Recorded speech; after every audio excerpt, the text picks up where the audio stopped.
Skipper Abell lives up to his name as Somerset punish Yorkshire's bowlers.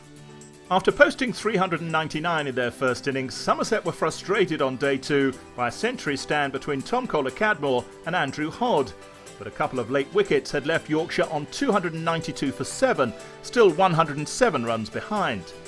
But Hodd was still there on 84 not out, but his latest partner didn't last long on the third morning. David Willey chasing a wide one and caught it slip for 3 to give Josh Davey his 5th wicket. And when Hodd edged Gregory to give Hildreth his second catch of the morning, out for 85, the home side were facing the prospect of a big first innings deficit. Jack Brooks played some aggressive shots, but not for long. He was caught at mid-on off Craig Overton for 14, and Yorkshire were all out for 320, their last 4 wickets falling for 28 runs, and Somerset a useful 79 in front. Yorkshire needed a good start when the visitors batted again, and they got it from Willey, a superb in-swinger bowling Byram for just 4. And Matt Fisher got the wicket he deserved when Azhar Ali drove to balance in the covers. Somerset 2 down, but more than 100 ahead. That advantage hadn't grown when Willey forced Trescothick to edge to Lythe at slip, and Yorkshire were mounting a real comeback. Somerset 41 for 3 at lunch, a lead of 120, and a crucial afternoon session ahead for both teams. Luckily for the visitors, James Hildreth continued his destructive form of the first innings when he'd made 81. He resumed with a series of boundaries. And with skipper Tom Abell lending solid support, Hildreth quickly made Somerset's total look much healthier. 10 fours in his 7th Championship 50 of the summer, but could he turn it into a 3rd century? As he tried to do so, the pair did complete a 100 stand that had completely changed the complexion of the game since lunch. Somerset's lead now more than 200 and growing.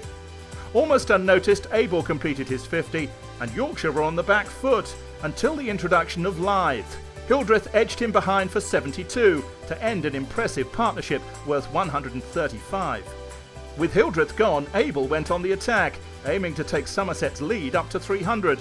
It was 262 at tea, Abell 64 not out. They'd not added many to that score when Yorkshire had another success, Davis edging Fisher to slip for 6. But that brought Lewis Gregory to the wicket, and he went into attack mode once again, hoisting Leaning down the ground for 6.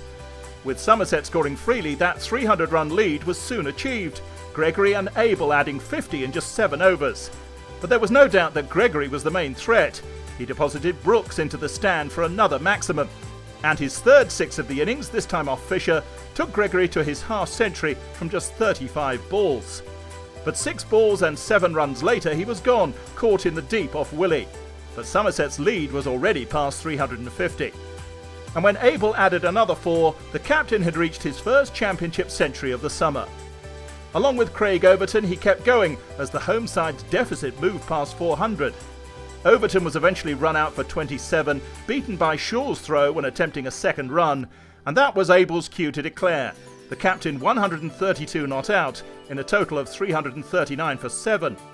Yorkshire needed 419 to win, but first 9 overs to survive before the close. And they couldn't make it, as Gregory's impressive afternoon continued, this time with the ball. Brooke very comprehensively bowled for a duck. And Gregory wasn't done there, forcing Lythe to edge to slip, and Yorkshire were 4 for 2. They limped through to 8 for 2 at stumps, an unrealistic 411 more needed for victory on day 4. Another Somerset success seems more likely to stay in touch at the top.